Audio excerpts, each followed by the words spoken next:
Lucas e Ítalo, que são os missionários daqui, eles começaram a me chamar para ir fazer visita com eles. A gente ia, falava de Deus para as pessoas. Aí comecei a ir pro clubinho, aí pros cultos nas casas, comecei a fazer visita e agora eu tô na igreja. Quando eu vou fazer visita com o teu Isla e o teu Lucas, é muito bom, porque eu falo de Jesus para as pessoas. Eu orei muito pelos meus pais para eles aceitarem a Cristo. Chegaram em casa e ficavam chamando a gente, vamos para a igreja, vamos para a igreja. E eu sempre durona, sem querer ir para a igreja, não, hoje eu não vou não. Um dia Deus colocou no meu coração a vontade de ir e eu fui. E entreguei a vida para Jesus. Eu orei muito pelos meus pais e fiquei muito feliz quando eles começaram a ir para a igreja. Foi muito bonito minha família toda entregar a vida para Jesus e foi uma alegria imensa.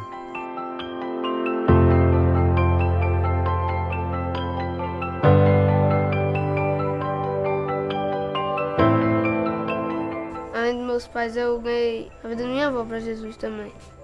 Ela começou a ir para os cultos com a gente, aceitou Jesus também, quer se batizar.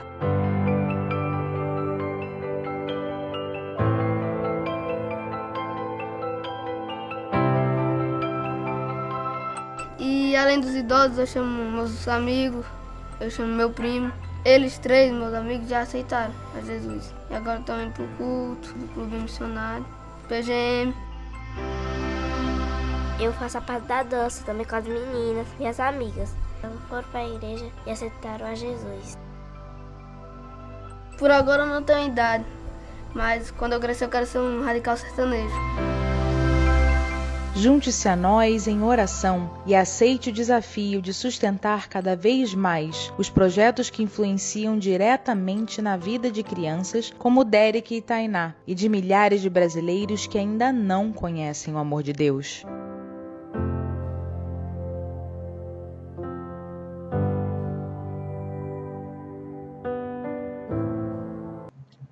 Caros irmãos, um bom dia a todos vocês. Eu também os cumprimento com a graça e a paz do Senhor Jesus. É manhã de domingo e nós somos convidados a celebrarmos ao Deus eterno, ao Deus infinito, ao Deus Pai, ao nosso Deus Redentor, que muito nos amou, através do sacrifício de Jesus, nos promoveu salvação, nos alcançou com sua graça. Esse Deus maravilhoso que nos salva, que nos alcança com sua graça, confia em nós a missão de anunciarmos as boas novas de salvação ao mundo.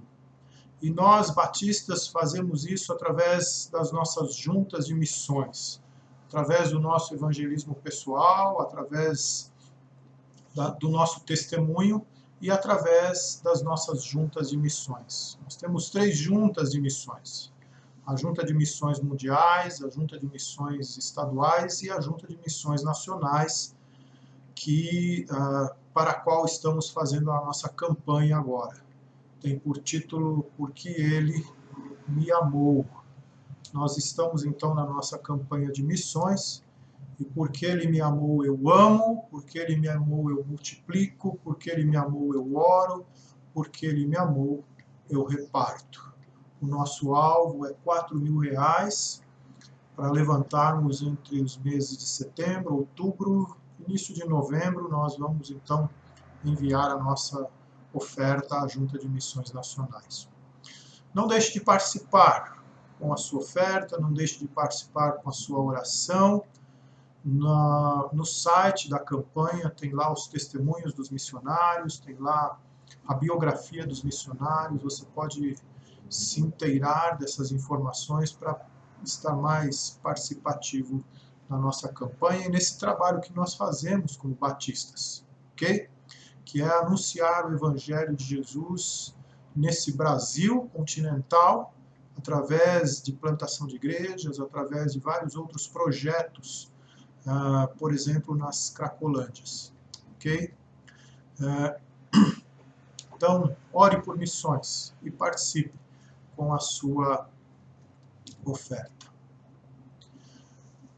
Hoje, logo depois do nosso culto, do nosso encontro aqui. Na sequência do nosso vídeo, nós teremos aí Siga o Mestre, esse trabalho do Ministério Infantil da Igreja Batista de Água Branca, em São Paulo, um trabalho teatral que conta as histórias de Jesus. Hoje, a história do jovem que amava o dinheiro. Chame sua criança, junte as crianças para assistirem mais um episódio da série Siga o Mestre, histórias da vida de Jesus, tá bom? Também à noite nós teremos a celebração da Ceia do Senhor, às 19 horas. Deixe separadinho já, pronto, o pão, o vinho, para juntos celebrarmos a ceia hoje à noite. Ok? Eu quero ler com vocês Efésios capítulo 5, versos 1 e 2, que nos diz assim: Sede, pois, imitadores de Deus como filhos amados, e andai em amor, como também Cristo nos amou e se entregou a si mesmo por nós, como oferta e sacrifício a Deus em aroma suave. Quero orar com você. Pai bondoso, Deus Salvador, o nosso Senhor Criador, nós, nesta manhã, dedicamos esse tempo, Senhor, à adoração, ao louvor, à glória da Tua pessoa, Pai. Nós separamos esse tempo para contemplarmos de forma mais imediata, de forma mais direta, a Tua formosura, Deus. Obrigado, Senhor, por Tuas manifestações na nossa vida, durante os dias da semana, durante o nosso cotidiano. Nós Te agradecemos por Tua bondade que paira sobre as nossas vidas, sobre as nossas famílias.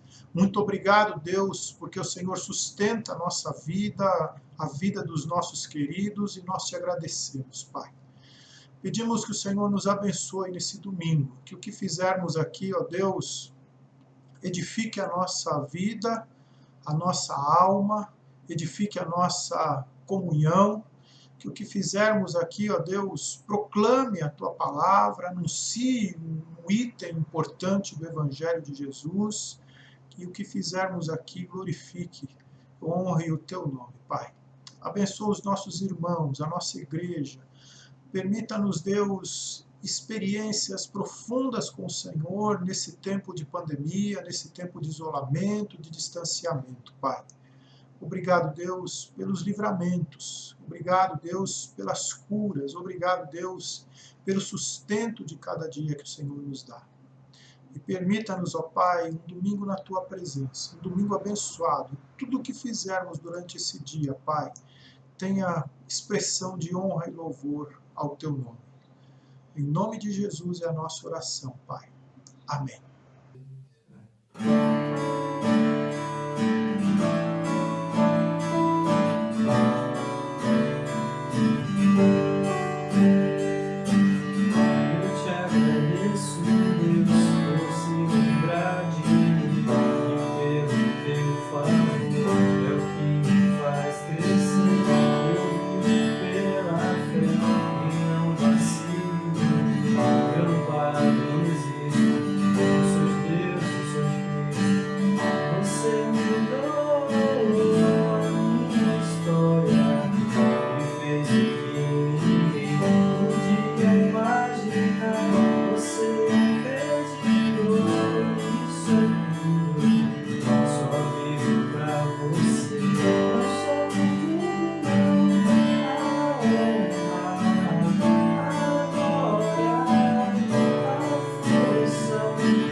Senhor, fraco eu sou, tão fraco eu sou, mas forte tu és. Eu venho a ti, Senhor, sem nada pra dar, só quero pedir, me ajuda-me, ó Deus.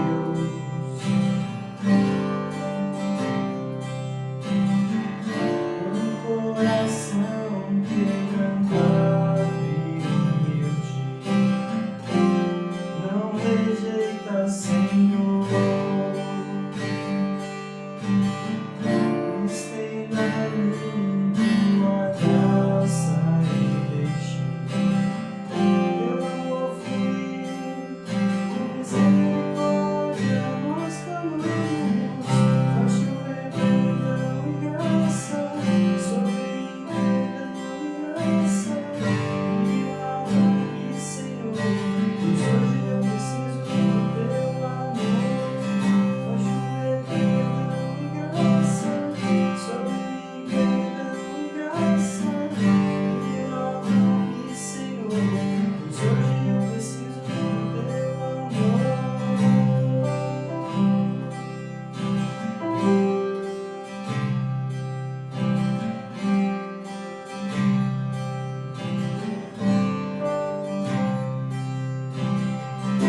Confesso a ti, Senhor, que fraco eu sou, tão fraco eu sou, mas forte tu és. Eu venho a ti, Senhor, sem nada pra dar, só quero pedir, me ajuda, ó Deus.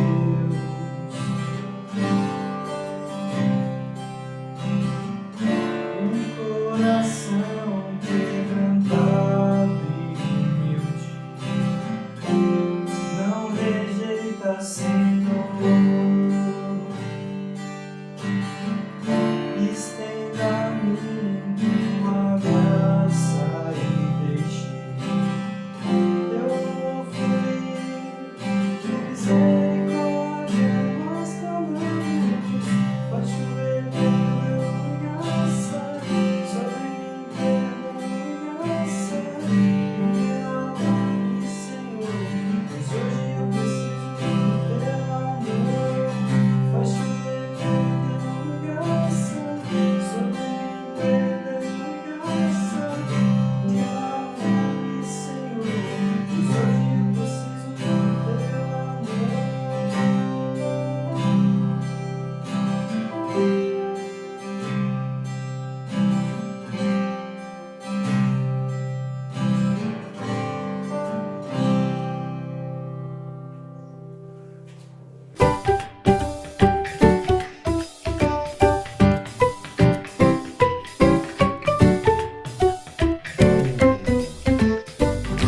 Nessa manhã, em nossa escola bíblica discipuladora, nós vamos abordar o segundo capítulo do livro O Lugar Mais Seguro da Terra.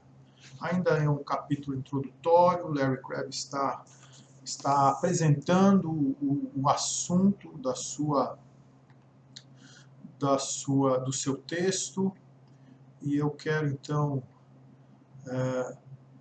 trabalhar nesse capítulo do livro nessa manhã.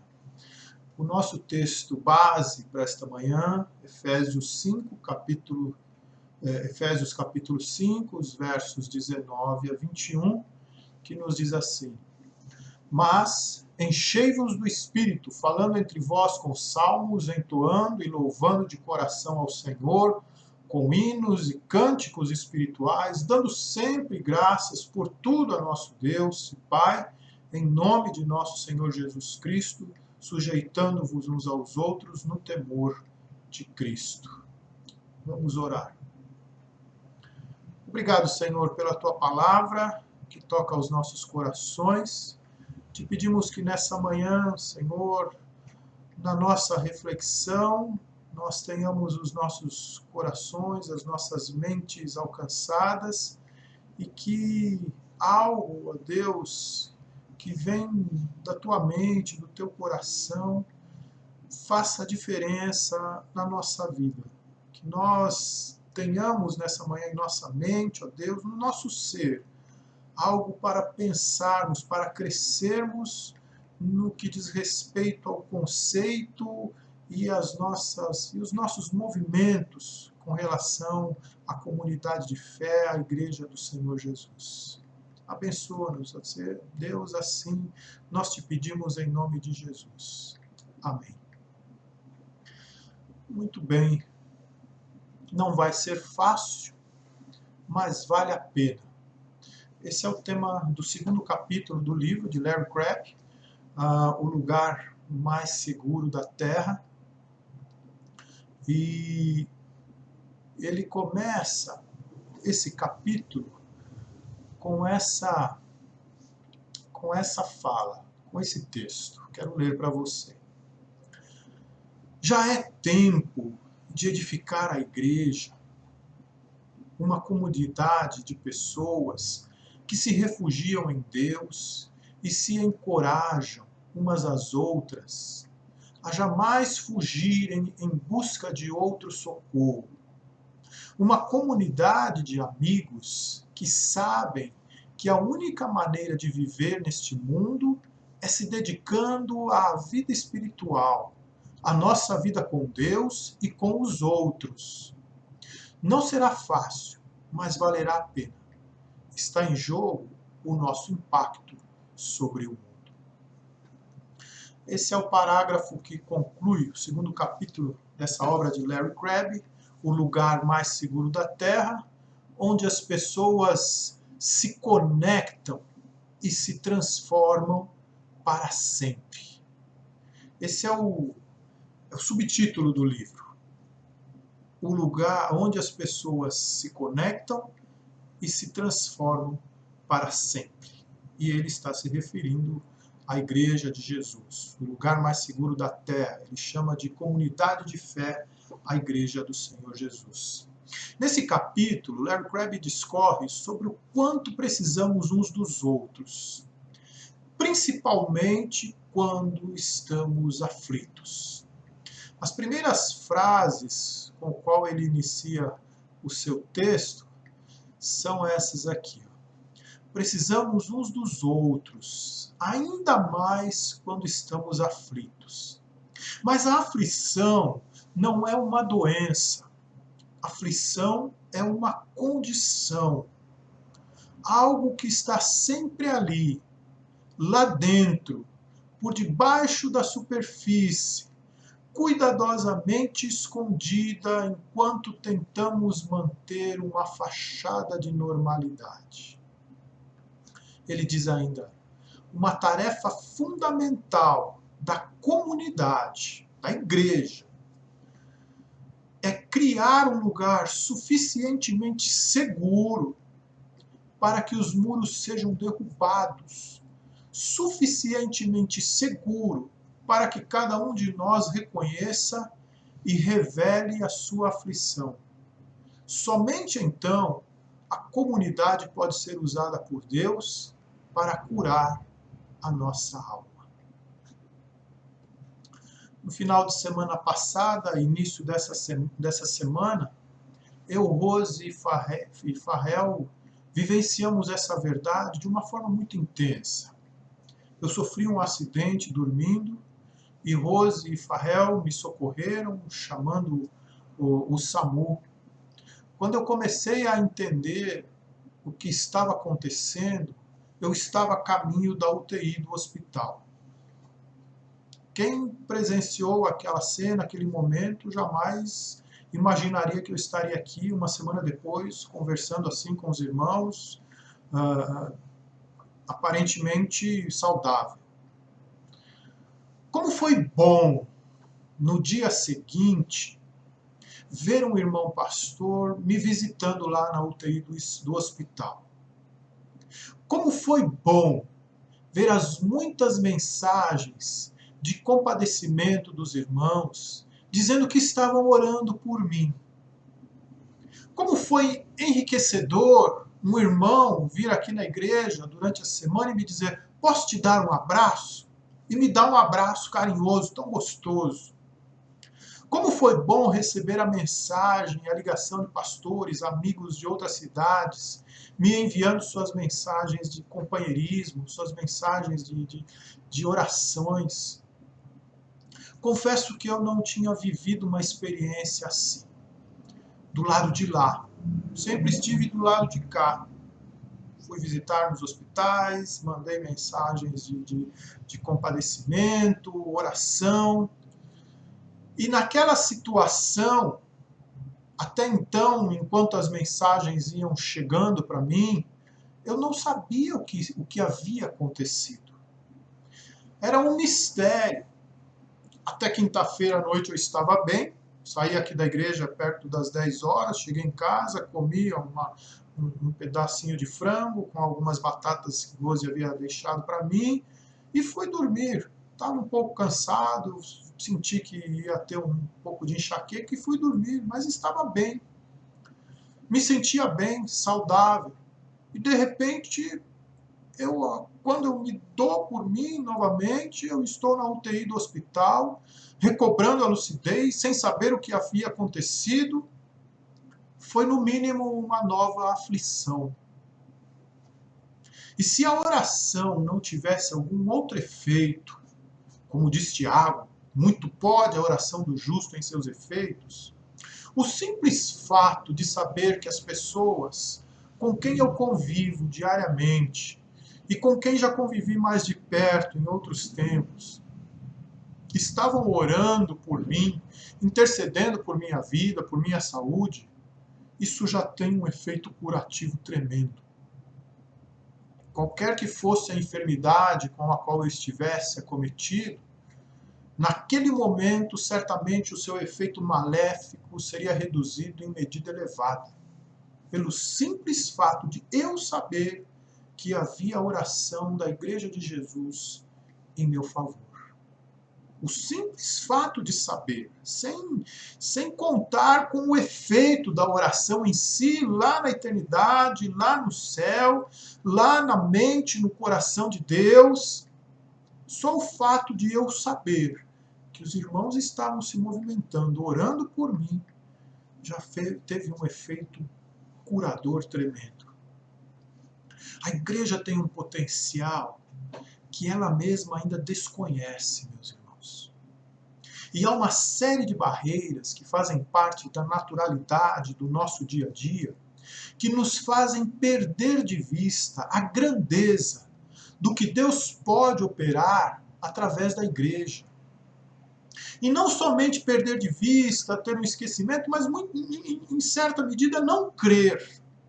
Existem barreiras no nosso cotidiano, no nosso dia a dia, na nossa sociedade, na nossa formação, nos nossos conceitos, na nossa cosmovisão, que não nos permitem crer de fato no que Deus pode fazer na vida das pessoas através da igreja. E eu me refiro ao que Deus quer fazer através da nossa convivência, através dos nossos relacionamentos, através da nossa amizade, da nossa comunhão. Nós temos ainda certa dificuldade de crer nessa verdade e de viver essa verdade. É esse o cerne da mensagem do livro de Larry Crabb, que, ao meu ver, é o melhor entre os bons livros disponíveis em língua portuguesa sobre a comunidade de fé, sobre a Igreja de Jesus. Existe um status quo, que a sociedade secular e a sociedade eclesiástica nos obrigam a manter.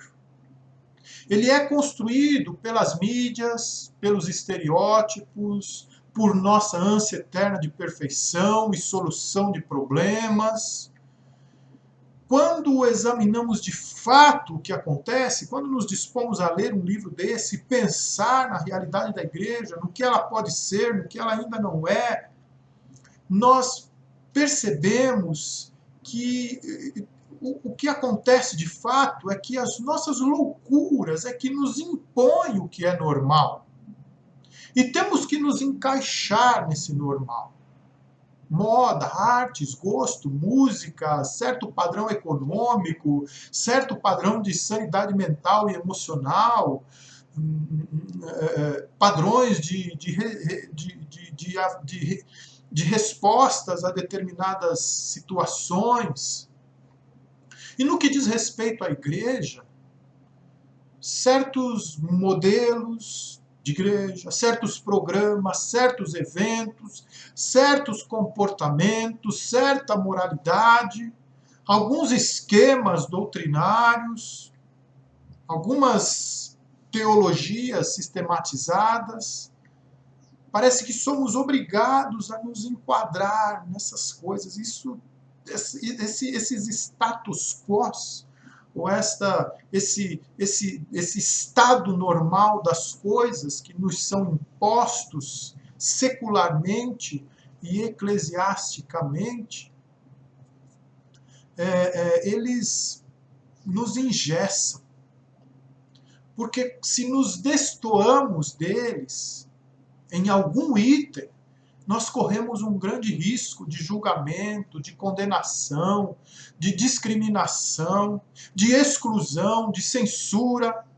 Então preferimos manter a fachada, porque desconfiamos, temos vergonha e, principalmente, estamos despreparados. E nosso despreparo é por um conceito ainda equivocado de igreja que nós temos. Existe uma cena marcante na minha mente, enquanto eu estava lendo esse livro, e que ele fala dessa falta de compreensão da igreja, do poder que ela tem. Foi quando uma irmã jovem da igreja, eu era um menino, estava no começo da adolescência talvez, ela engravidou antes de se casar e a igreja ficou sabendo. E eu me lembro dela sendo levada à frente para ser excluída da igreja. Eu era um menino e assistia aquela cena. Eu vi o choro dela. Eu vi as palavras duras da liderança da igreja. Ela estava ali na frente, ela se dispôs àquela situação, imaginando um pedido de perdão, imaginando uma clemência, mas o que ela ouviu foram palavras duras e a igreja levantando a mão por sua exclusão. A igreja, hoje eu entendo que a igreja simplesmente não sabia o que fazer com uma jovem que esperava um filho e não estava dentro dos padrões, pois o pai da criança não assumiria um casamento. A igreja não sabia que precisava acolhê-la, que precisava ampará-la naquele momento de vergonha, de não saber o que fazer também. Naquele momento de aflição imensa, a igreja simplesmente excluiu. A igreja não sabia o quanto poderia mudar os rumos daquela situação, daquela aflição. Ela não sabia o poder que tinha para que aquela aflição fosse transformada num exemplo de amor, de comunhão, de cura. Ela não sabia como Deus poderia operar naquele momento, através dela, da igreja, para escrever uma bela história de amor. Aquela cena ficou marcada na minha mente. E eu fiquei trabalhando aquilo por muitos anos. E eu pensava, será que tem que ser assim? Por que tem que ser assim?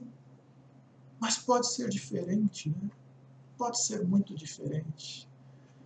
Eu louvo a Deus porque a igreja aprendeu muito. A igreja se desenvolveu muito. Claro que crescer, desenvolver-se, tem o seu preço. Em várias vertentes, a igreja perdeu o seu rumo, perdeu o seu chão. Mas, por outro lado, cresceu. Mas esse é o equívoco da igreja. Essa lacuna que há entre o que ela pode fazer nas mãos de Deus exatamente e o que ela se dispõe. Certa vez eu falei num grupo de homens o seguinte: é importante que, como irmãos em Cristo, talvez eu estivesse até sendo um pouco inocente naquele momento, mas eu falava assim, é importante que, como irmãos em Cristo, construamos amizades profundas entre nós, a ponto de podermos abrir o coração uns para os outros, desprovidos de preconceito, de julgamentos, de condenações. E aí veio uma resposta depois para mim. A princípio o grupo ficou calado, mas depois um senhor já mais experiente me disse assim, pastor, esse negócio não dá certo não. Esse negócio de abrir o coração entre homens só dá confusão, viu? Só cria problemas, intrigas. É melhor cada um cuidar da sua vida mesmo e pronto. Ninguém está preparado para isso. Esse é um outro exemplo de como há em nós uma tendência de desconfiarmos do que pode acontecer na comunidade de fé entre pessoas de fé. Nós não conhecemos plenamente o potencial de uma comunidade de fé devota, entregue nas mãos de Jesus, disposta a curar almas. Um outro exemplo interessante que me vem à mente é do filme do George Orwell, A Revolução dos Bichos. Se você assistiu esse filme, se você não assistiu esse filme, assista. Se você não leu o livro dele, leia. É muito interessante. Tem uma personagem lá que é o cavalo. O cavalo, ele quer construir um moinho, ele tem uma força tremenda, ele quer construir um moinho, ele faz um esforço tremendo. Mas ele é extremamente usado, manipulado pelos porcos. E o livro deixa bem claro, ele representa a figura do povo, do povão, da massa. Né, dizendo assim, olha, o povão tem uma força tremenda, o povão não conhece a força que tem, igualzinho o cavalo. Né? Se o cavalo conhecesse a força que ele tem, se ele soubesse da força física que ele tem, dificilmente os homens o domesticariam, dificilmente os homens o domariam. Como é que isso cabe na igreja? Né? A igreja ela precisa conhecer a força, o poder que ela tem nas mãos de Deus, no que diz respeito ao seu potencial de curar almas feridas, de fazer as pessoas viverem bem, serem felizes, realizadas, mesmo diante das aflições, mesmo diante da constante situação de aflição que nós vivemos. Larry Crabb apela para a igreja assim. Já é hora de virarmos as nossas cadeiras uns para os outros, para que assim aprendamos a conversar, de maneira que estimulemos os anorexos a comer, as pessoas de personalidade múltipla a se integrar, os viciados a se integrar, a se entregar a apetites mais nobres, e os cristãos cansados a avançar pelos vales sombrios, rumos às verdes pastagens da própria sala do trono celeste. As palavras do nosso autor me reportam, então, a carta de Paulo aos Efésios.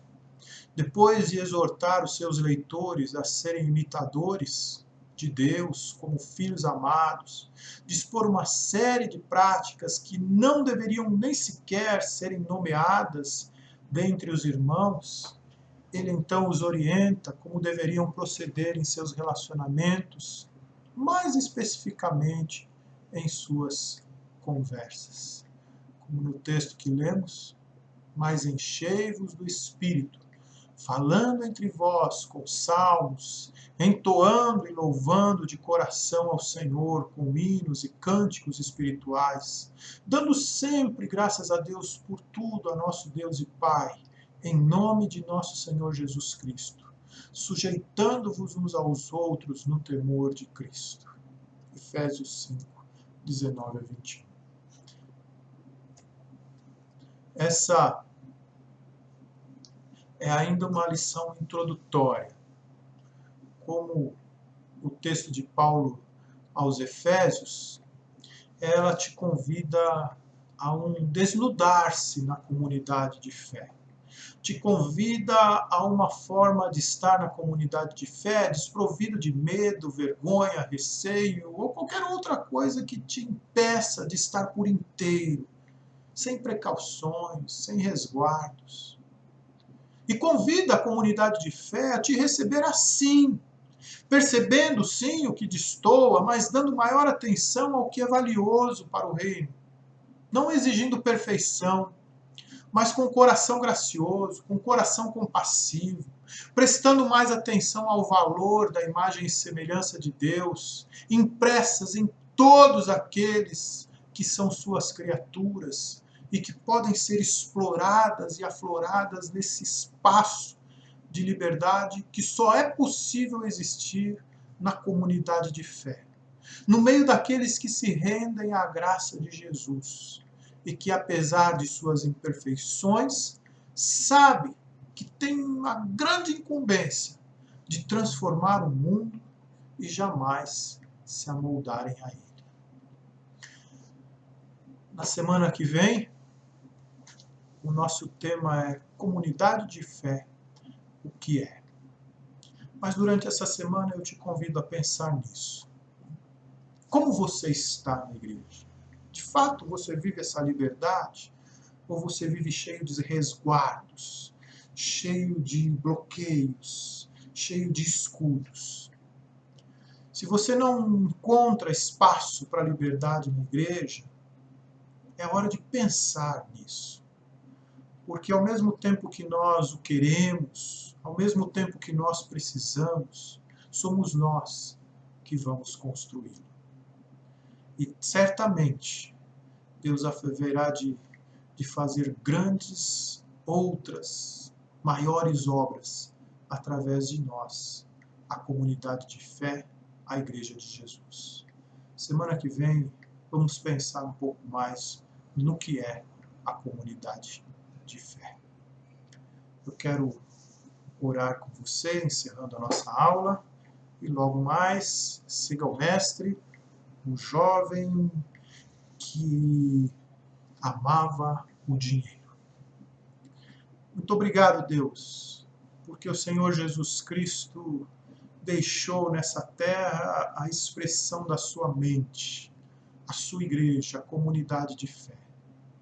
Deus, que nós cresçamos, Pai, no nosso entendimento do que ela é, no nosso entendimento de como podemos estar nela e no nosso entendimento, ó Deus, do potencial da Igreja do Senhor Jesus.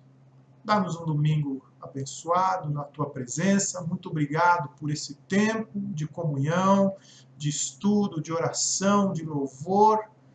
Nós te agradecemos do fundo do nosso coração por esse tempo que nos edifica. Em nome de Jesus. Amém. Fica na paz de Jesus. Até logo mais, na celebração da Ceia do Senhor.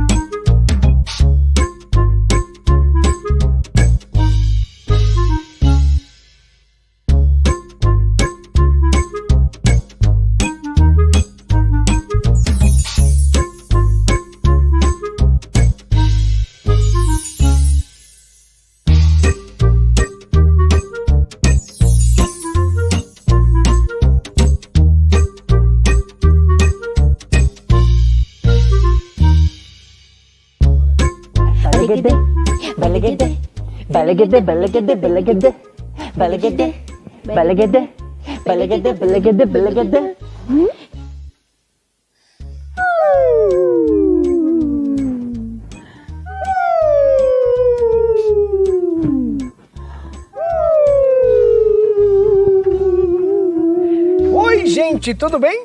E como é que vocês estão? A gente tá bem e em casa. Isso é tão bom! Tibério! Tibério! Eu tenho que te contar uma coisa! Eu tenho que te contar uma coisa. Tibério? Tibério? Nina? Nina? Tibério? Tibério? Nina? Nina? Tibério? Tibério? Nina? Nina? Tibério? Nina? Tibério? Tibério? Nina? Tibério? Nina? Tibério? Nina? Você tá me imitando, Nina? E o que você queria dizer, Quinzinho? Ah, eu queria dizer que... Ai, eu acho que eu esqueci. Quinzinho, você ia falar pro Tibério que você quer saber qual é a história de hoje. Nossa, mas como você sabe? É que eu leio os seus pensamentos, Quinzinho. Que?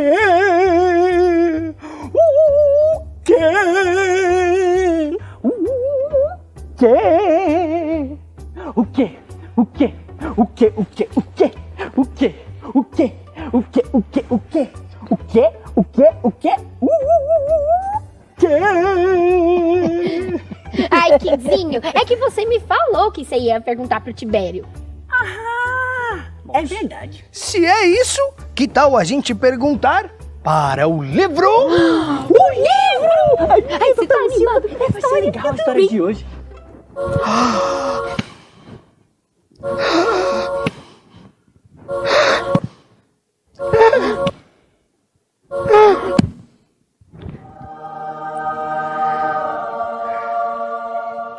Então é essa a história? E tá no Evangelho de Marcos, no capítulo 10, do versículo 17 ao 27. Exatamente! Um jovem que tinha tudo e tinha também muito dinheiro buscava a salvação, mas era a gratidão que vinha primeiro. O mestre falava com uma multidão quando um jovem muito rico se aproximou e queria saber o que poderia fazer para ganhar a vida eterna. Então Jesus... Deixa eu ser Jesus! Vamos descobrir quem a máquina de histórias vai escolher. Obrigado a todos vocês que compareceram. Depois vocês passam lá no... Mestre!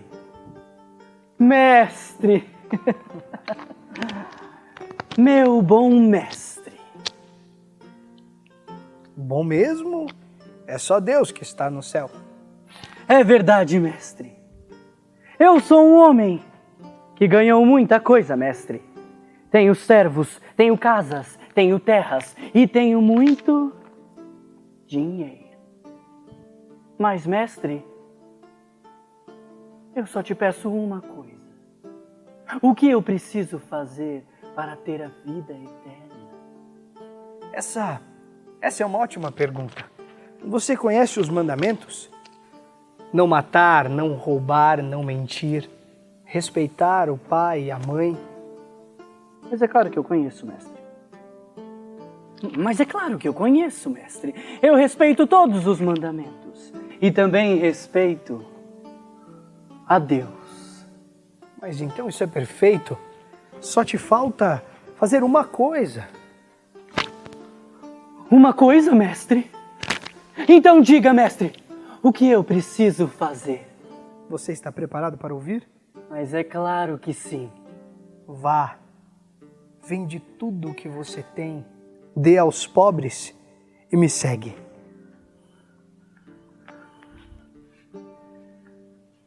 Tudo? Tudo. Tudo que eu tenho.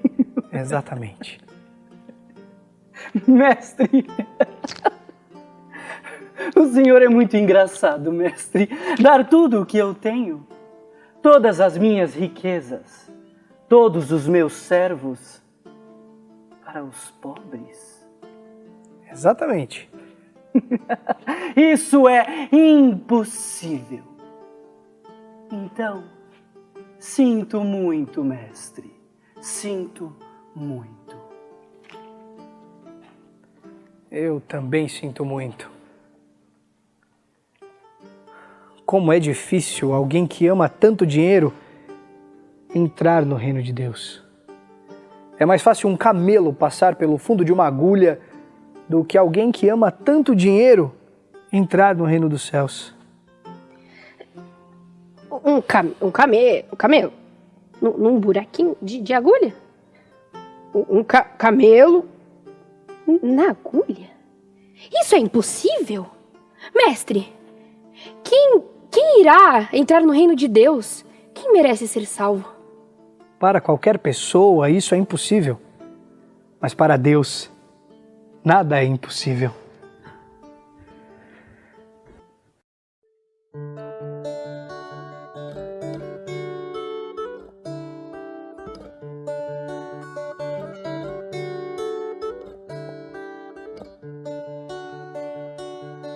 Me apego no meu apego irreal sobre ter tudo. Me perco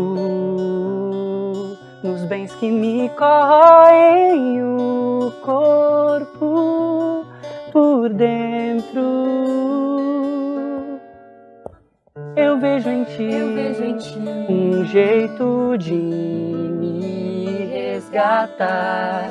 Abandonei riquezas pra contigo andar.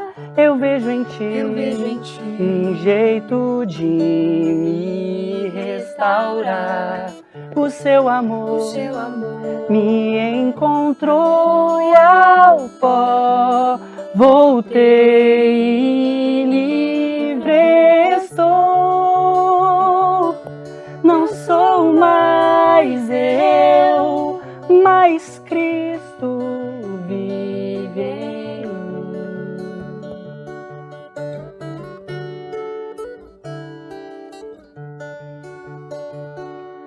Não sou mais eu, mas Cristo vive em mim.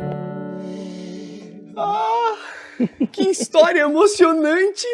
Rico mesmo é quem sente a alegria em compartilhar. E vocês aí de casa? O que acharam dessa história? Prometem que quando a gente se encontrar no Ibabe Criança, vocês vão contar o que acharam dela? Por favorzinho! Então, até a próxima história. Tchau, pessoal!